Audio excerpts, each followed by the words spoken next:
My name is Allana Akhtar. I'm a reporter for Business Insider, and I'm going to be moderating our first panel. What do we need to solve for? The work to be done. In this panel, we will focus on key issues and questions that dominate attempts to create positive and inclusive solutions for the present and future of work. We have Sarita Gupta of the Ford Foundation, David Rolf, President Emerita of SEIU in Seattle, Mark Muro from the Brookings Institution. Okay, let's get started. So before talking about the future of work, we need to have an understanding of where we are now. We have record levels of low unemployment, but many of the jobs are not high quality or high paying.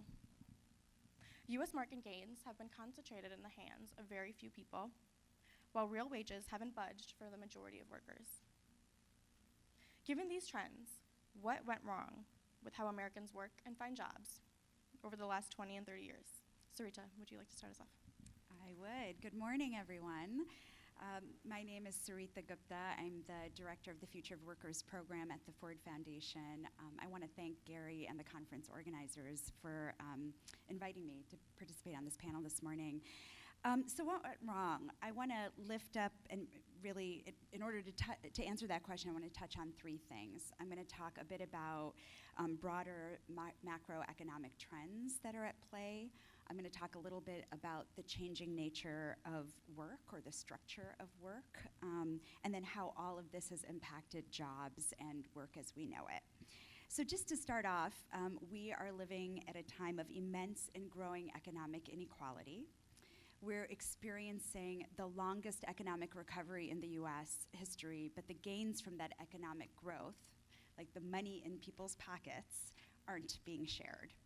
And that hurts families, and it hurts the long-term trajectory of our economy.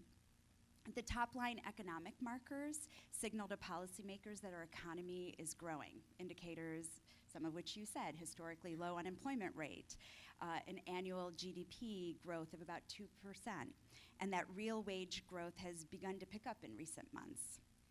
But it is also true that wages are not growing commensurate with a tight labor market, and that the fruits of our economic growth in terms of both income and wealth are diverging sharply. The second is that gross domestic product has slowed since 1980. Only the top 10% have seen above average income growth, and the top 1% have seen a nearly 300% increase in wealth since 1989. Meanwhile, the racial wealth divide has worsened, with most African American workers having a wealth of negative in relationship to Asian and white counterparts, and Latinx having more in the range of $5,000 to $10,000 in wealth. So why is all of this happening? Why this kind of economic inequality? Well, one is worker productivity keeps growing, but wages are not keeping pace. And as a result, economic mobility has fallen sharply. I recently heard a talk from Heather Boucher at the Washington Center on Equitable Growth, and she shared that people born in 1980 now only have a 50% chance of surpassing their parents' income. So this type of economic inequality has really constricted economic growth. In addition to that, the why behind this is market concentration has risen in recent decades, and there's been a lot of discourse recently about monopoly and monopsony power problem, one that exacerbates this inequality, contributes to the wage stagnation, limits entrepreneurship, increases the cost of living, and stifles innovation. So there's so much more to say about the economic trends, and there are many economists in this room that can go into in more depth, but those are some of the top lines. So what does that mean? In addition to that, what we also see happening is a fundamental change in the nature of work. The structure of work, firms have essentially shifted away from mega firms of the past, from which employed and provided benefits for large workforces across a range of skills and income levels. So we're in Detroit, think GM, for example. And they've shifted towards more nimble firms that have a very light footprint when it comes to employment, offering permanent jobs to a relatively small number of high-end managers and engineers, and relying on a fluid army of contingent workers for everything else. So think Uber. this trend towards fissuring, which is a term that was coined by David Weil, is growing. Essentially, firms are constructing networks of subcontracting, outsourcing, and franchising that allows them to streamline operations and cut costs, specifically labor costs, by avoiding responsibility once attached to standard employment relationships of the past.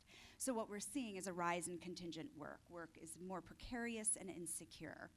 And we have seen a shift towards financialization in our economy, which is designed to maximize the value for shareholders versus society at large, which means companies pay more to shareholders and less to workers.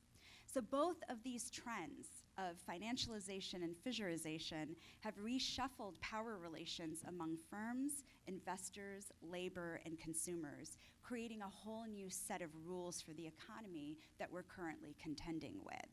And that has resulted in many negative consequences for working people.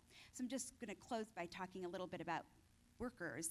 So what we're seeing is an upsurge of low-wage and precarious work. We've witnessed the rise of bad quality jobs offering low pay, no benefits, and little certainty. This has prevented workers from accessing career ladders, matching into jobs that they're best suited for, and gaining sufficient bargaining power to unlock wage increases. We've also seen the relentless undercutting of worker bargaining power, which I know we'll talk about in a moment, where American workers are being shut out of the profits they are helping to generate, and the decline in unions is a big reason why. And certainly, we're seeing the squeezing of profits from communities.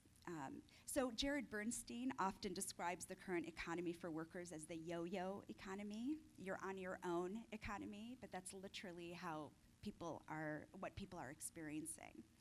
So this is the context in which technological changes undergirding our conversations about the future of work are happening, which means what we're solving for is much more than automation in itself. And some of the key questions I think we need to answer are how do we ensure that the labor standards and social insurance programs we have reflect the new economy? How to think about ensuring that all workers, gig or traditional, have access to the kind of employment security brought forth by stable employment. And to understand this, we also need to see how technologies affect workers differently and how traditional patterns of how race and gender play out in the economy fit into the new structure. You know, today the rise of technology has changed, but the fact is that for decades now, the fastest growing jobs have been in the provisions of childcare, elder care, healthcare, and education, where there's lower worker displacement, yet these workers, mostly women, many people of color, have little or no bargaining power and access to few benefits. So those are the questions that I think we need to contend with. Right. Yeah, those are really great points. Mark and David, would you like to add on to what went wrong with work and jobs over the last 20, 30 years? Sure, I can just to extend and add on to Sarita's excellent synopsis. I would just say,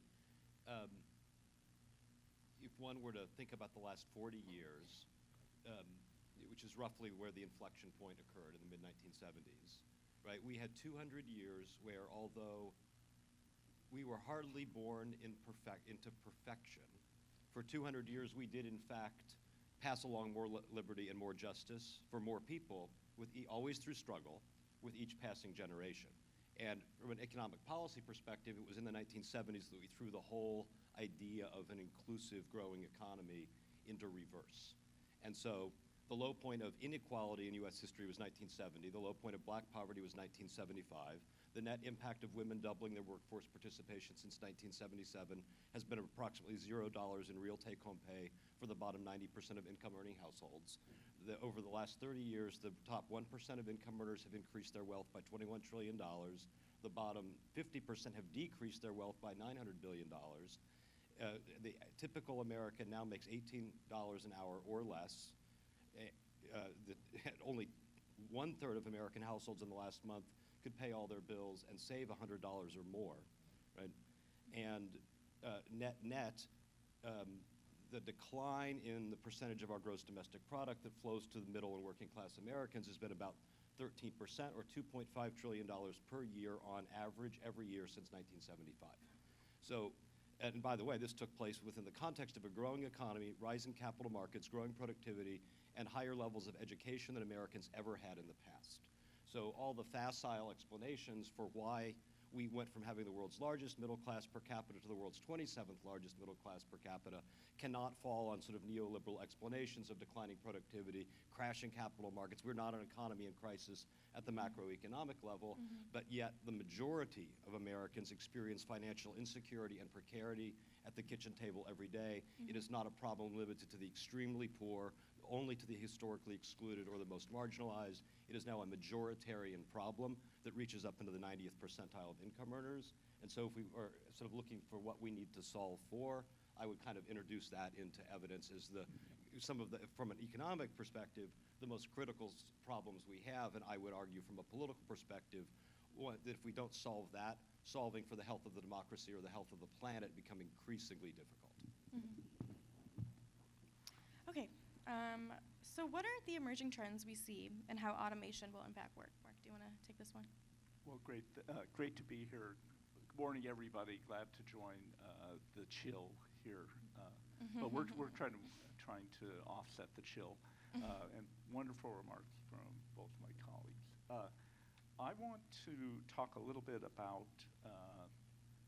technology as a part of this discussion. I think it's a great enabler of all of the trends that we're talking about, and can be implicated along with changes in, worker power, in really everything we're talking about. I don't want to over-totalize, but I do want to put some of these technology trends on the table. With the proviso, technology is clearly an expression and enabler of these other trends. And I think you could see its imprint in everything from, it enables globalization, it enables fissuring, it enables the gigification of everything, it enables outsourcing, right? And it enables concentration, it enables divergence. There's great research showing that half of the divergence between places can be explained by national inequality, and another half by sort of agglomeration. So both things are happening. So I just wanted to say that. So I would also say that the work of this field represented here should be commended. It's actually begun to create more consensus about what's going on than maybe it gets credit for, notwithstanding the usual media chaos. Technologists, researchers, business people, labor market practitioners, activists have actually done a pretty good job in laying out some of the dynamics of what's happening with technology. I see 5 or 6 automation trends that I think stand in for these broader trends. I'm going to run through these. They're sort of dynamics that help us get our head around then the kind of things we're seeing in the labor market. Run through these. One, automation really does substitute for labor. This isn't just a crazy science fiction. It can't be explained away. It's real. If a machine can do a task currently done by humans, it will. But this plays out more at the task level than job level. So it's unlikely machines are going to substitute for all jobs or in all the tasks in one occupation. Automation can complement labor. That's absolutely true. It can create jobs. We always hear the ATM machine anecdote, the sort of counterintuitive arrival of more jobs in retail banking at the same time as the arrival of the ATM. That's true. But I think it's also important to not let the hype get carried away. Tech possibility is not tech reality. Don't always believe the hype. Some stuff never happens. And we can't default into simple technology explanations here. We have to be thinking about power relations and capital and so on. So just how is this playing out? Those are a few of the conceptual dynamics. What are we seeing in our work on automation and its implications? First, during this period, we've seen an increase in jobs. So it's not automation.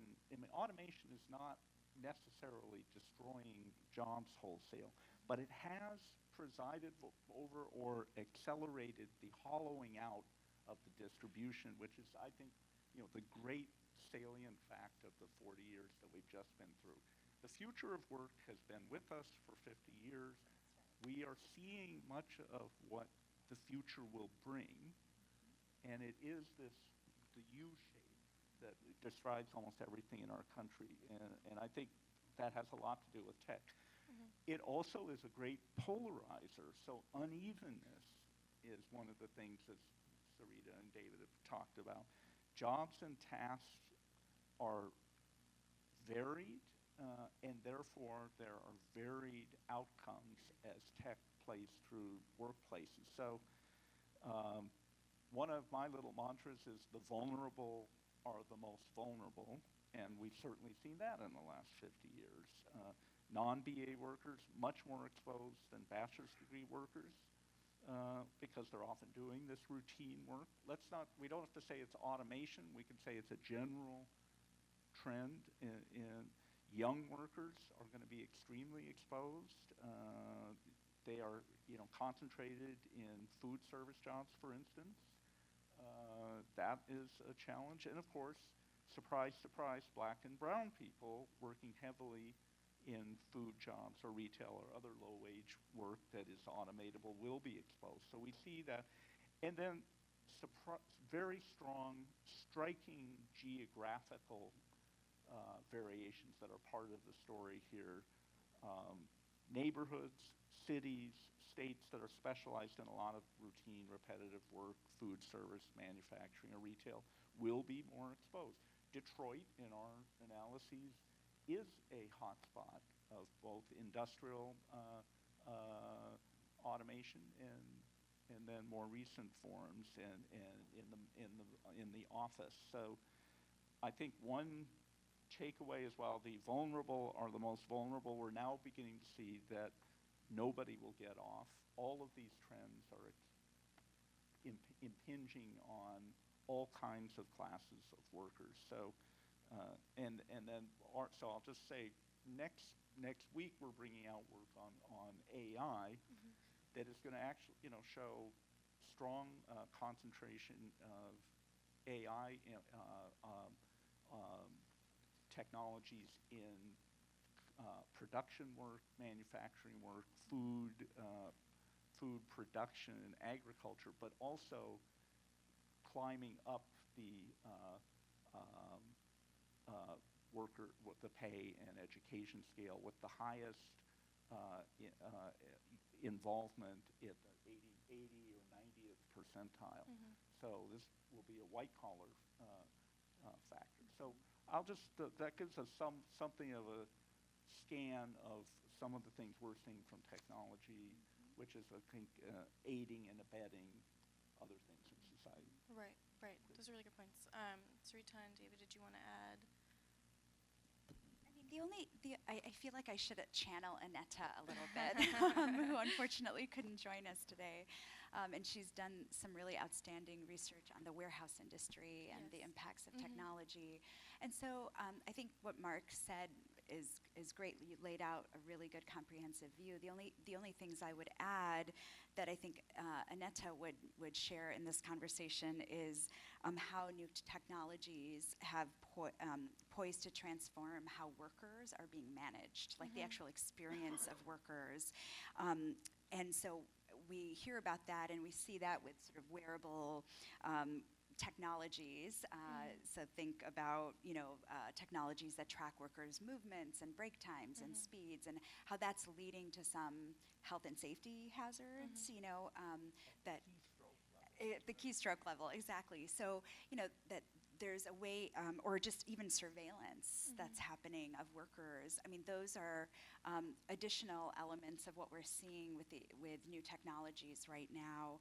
I would also say just work intensification is also, I think, both Annette has written about, but I think is worth naming, that companies want to be more efficient, and new technologies can, in fact, alleviate some of the most arduous tasks.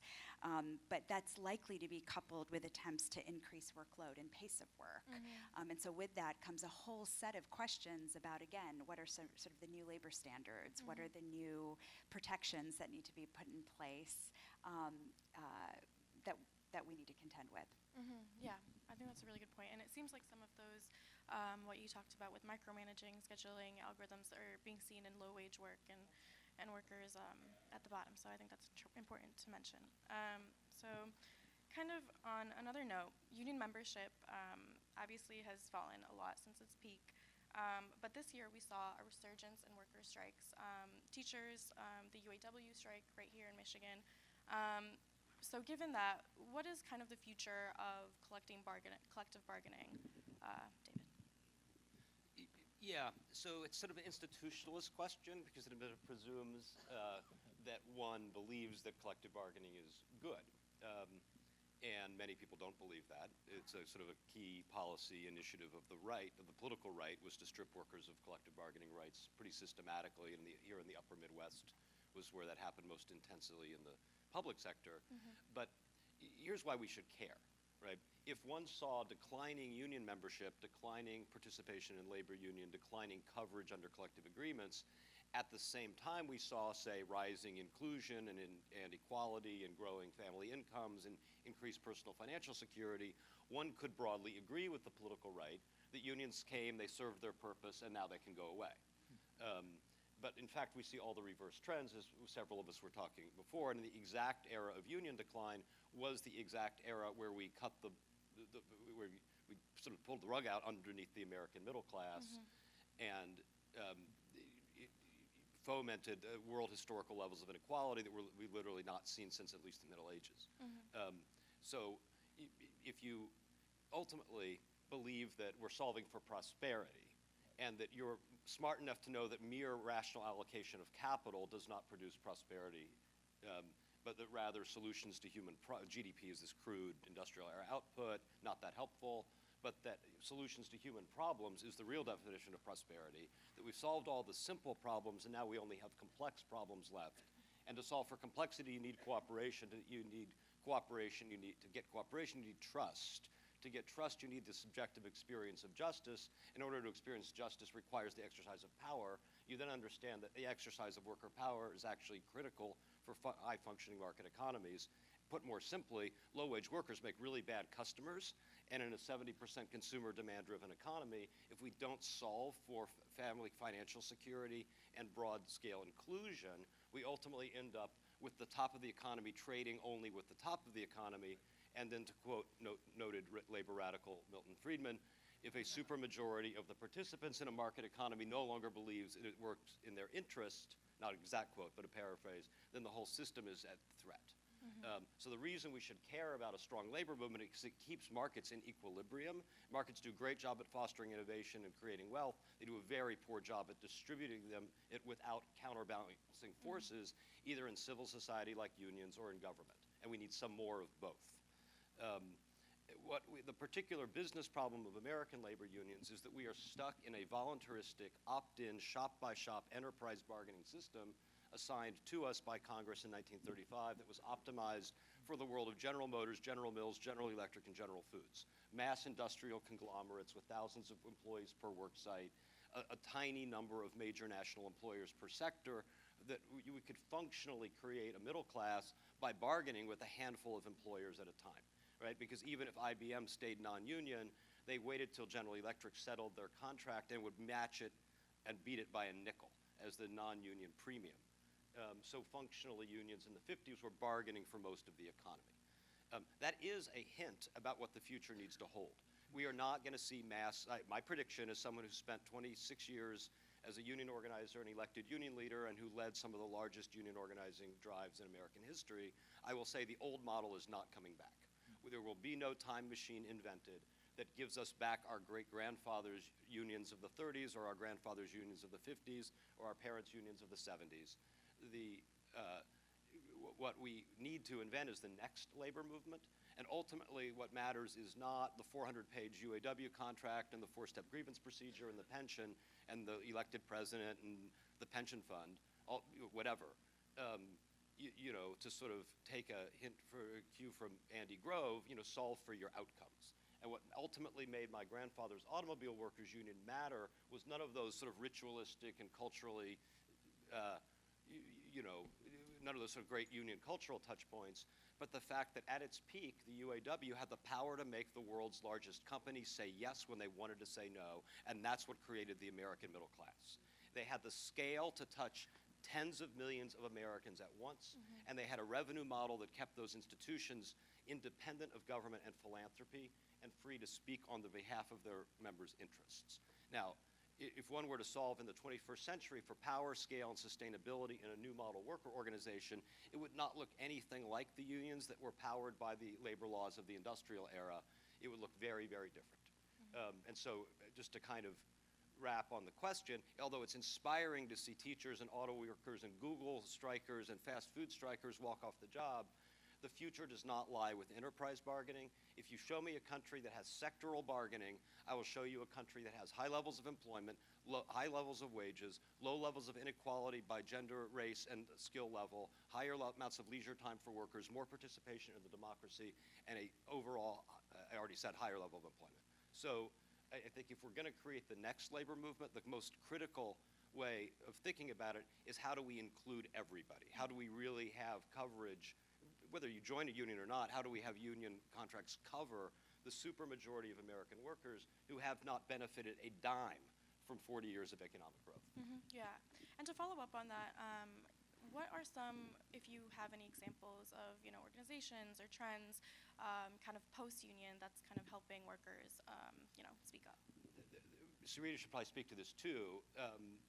But there are an astounding number of small, scrappy, experimental worker organizations existing on the margins in the U.S., sort of generally covered by the term alt-labor, that are not institutional unions. They don't have the legal status. They don't have some of the legal regulatory challenges.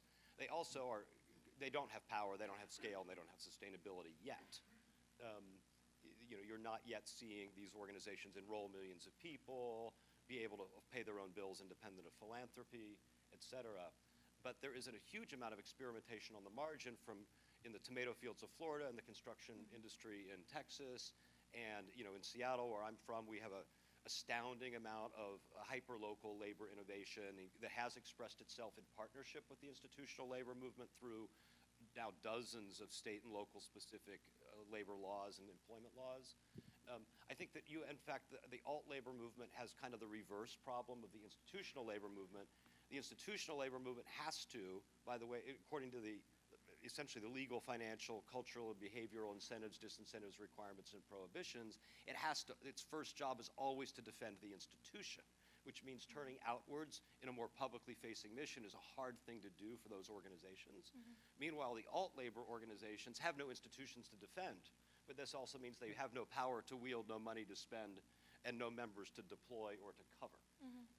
So you've got these two parts of a labor movement that each have sort of the opposite business problem. Ultimately, public policy has to create,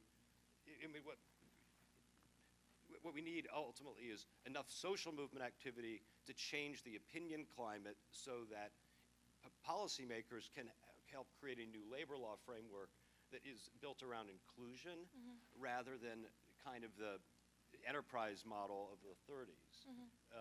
And so I think, although there's an incredible amount of promising, innovative, really cool activity by worker centers and alt-labor groups, some of which I have affiliation with, we shouldn't be too rosy about whether we've already invented the next labor movement.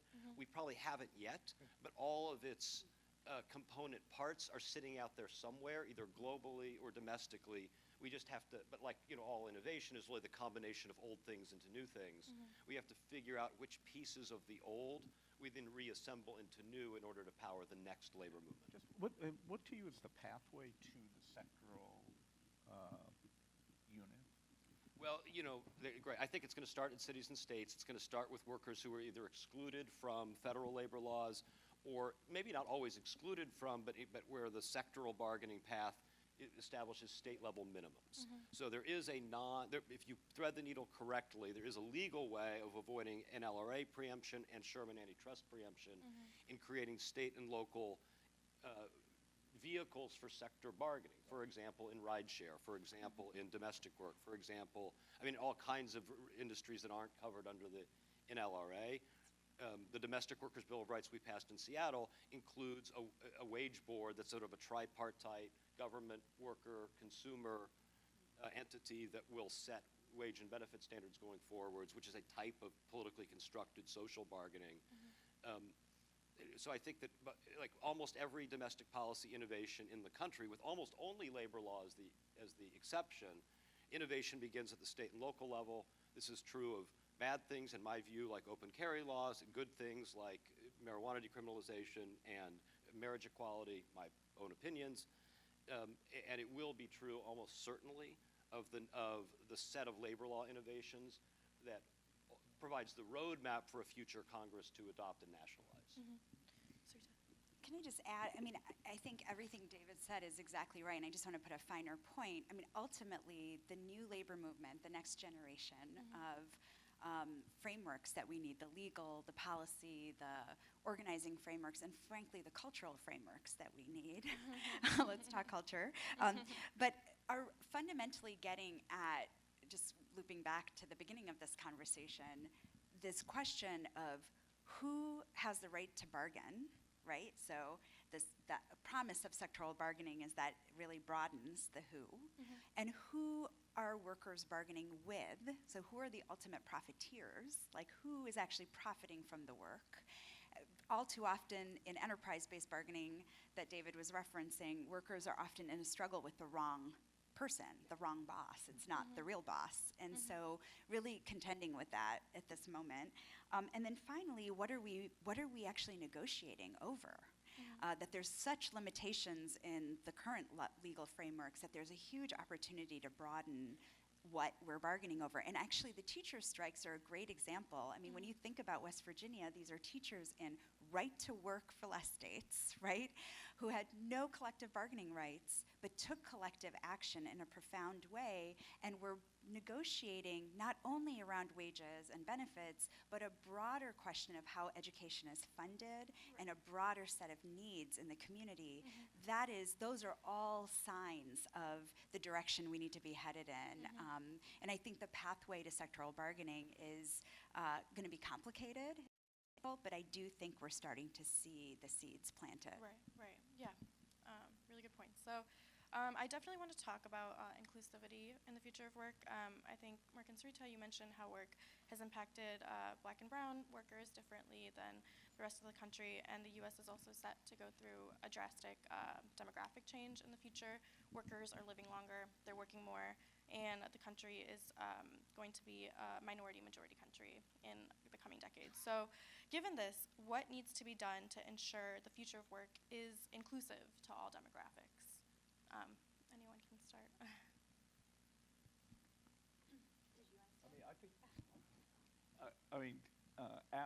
So that diversity is a fact. So I think it, again, like all of these issues throws attention back on the general interventions that we need. So I think the whole suite of things that Sarita and David are talking about are the ways that we would respond to these changes.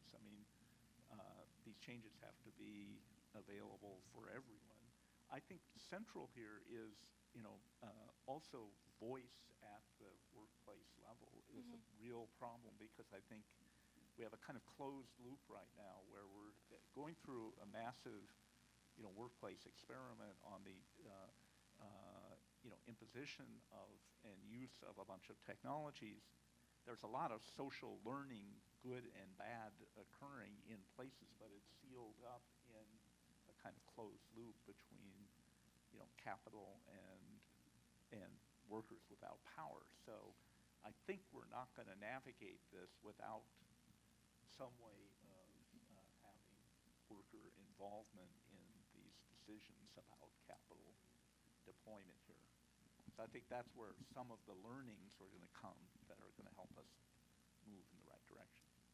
Yeah, I think that's right, Mark. I mean, it is fundamentally about power, and it's fundamentally understanding the systems that are at play. And so when I think about the demographic shifts, whether it's along racial lines or around aging in this country, or ableism, we have growing numbers of people with disabilities in this country. It's really important to be thinking about the systemic,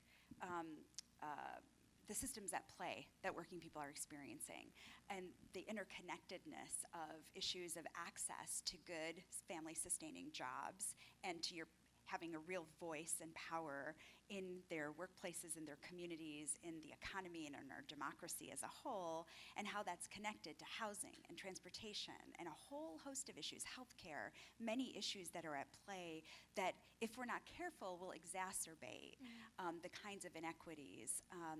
As Mark said, technology can enable, we can enable, if we don't actually name these systems that are at play that have created these divides that are, or the inequities that we need to solve for. So having a systemic approach, being clear about the power that we're really trying to ensure more working people in America have to help rebalance or to balance our economy, to have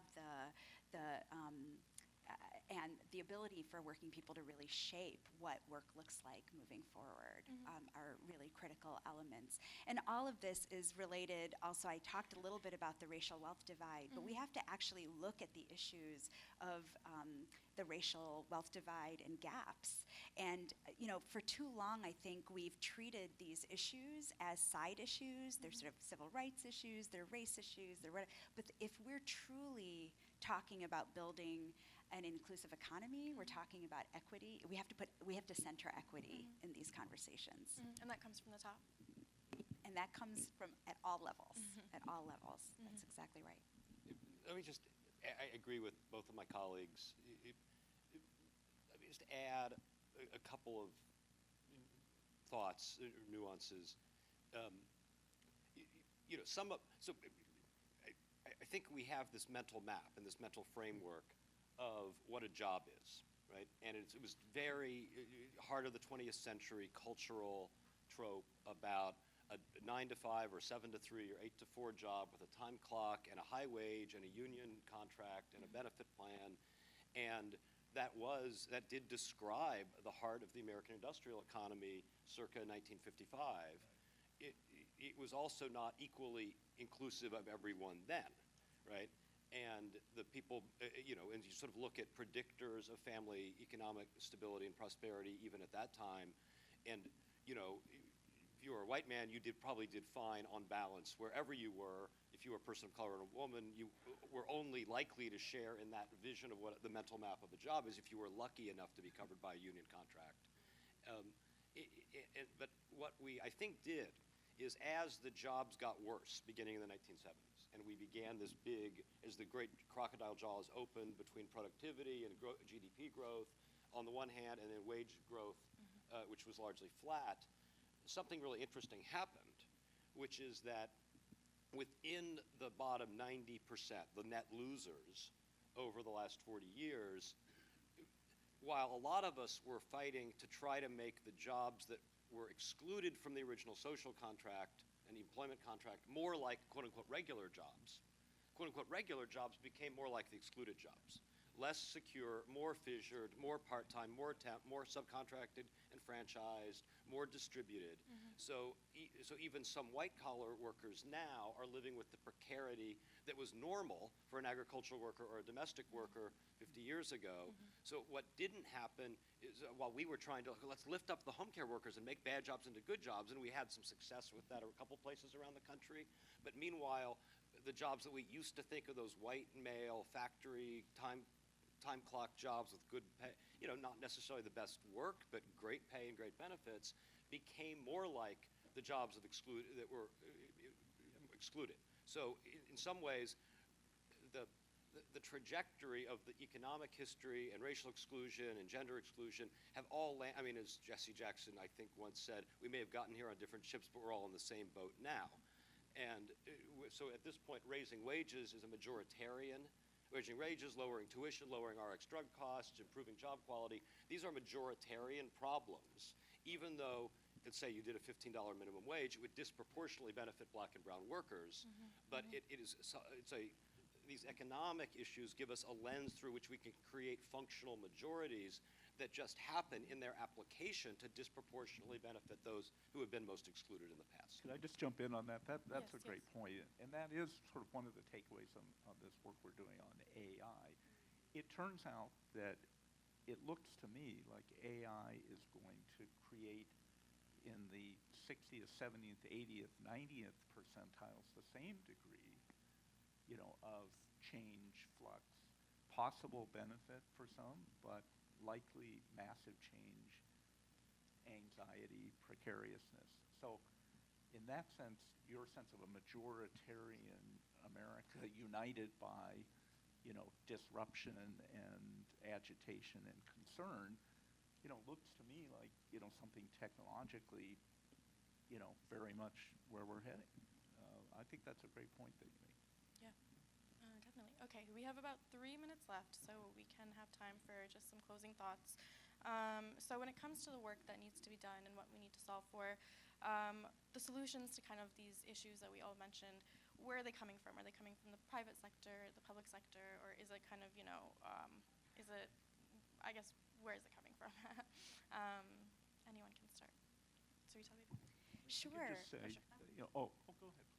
Well, I think, I think it needs to come from all of the above in terms of who you listed. I think it's going to take multiple stakeholders coming together across the private sector, the public sector, worker organizations, consumer groups, many others to really think together about the solutions and to get at the depth of solving for the depth of the problems versus the sort of surface level. Like we have a knee-jerk reaction, like there's a problem, let's come up with a solution, and often the solution actually creates more problems. So really spending the time across multiple stakeholders. Certainly at the Ford Foundation, we are big proponents of multi-stakeholder convenings and conversations like this conference, convening itself, where we're bringing lots of different expertise together to think through the solutions that are necessary.